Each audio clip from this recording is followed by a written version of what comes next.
নমস্কার, আমি নিমাই আচার্য।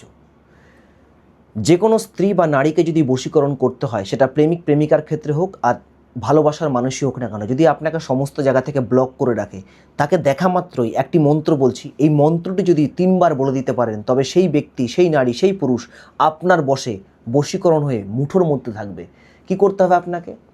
আগামী 28শে আগস্ট আসছে চন্দ্রগ্রহণ। এই চন্দ্রগ্রহণের রাতে আসন পেতে চাঁদের আলোয় বসবেন। আলো তো বেরোবে না, কারণ গ্রহণ চলবে। এইটাই হচ্ছে শক্তিশালী রাত বশীকরণের জন্য এবং মন্ত্রসিদ্ধির জন্য। একটি মন্ত্র বলছি, ওম কৃত্তিকে স্ত্রিং মম সম্মুখে সম্মোহনায়। তারপরে যাকে উদ্দেশ্য করে বশীকরণ করবেন তার নাম বলুন 108 বার। মন্ত্রটি জপ করে আসন থেকে উঠে পড়ুন এবং তারপর যাকে বশীকরণ করবেন, যদি তার ছবি থাকে তাহলে ছবির দিকে তাকান, যদি ছবি না থাকে সামনে যদি তাকে দেখতে পান, তার দিকে তাকিয়ে মন্ত্রটি আবার পুনরায় 3বার বলে এইভাবে শ্বাসটি নিচের দিকে টেনে নেবেন 3বার।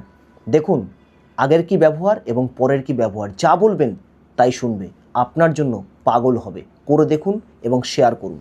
নমস্কার, জয় মাতারা।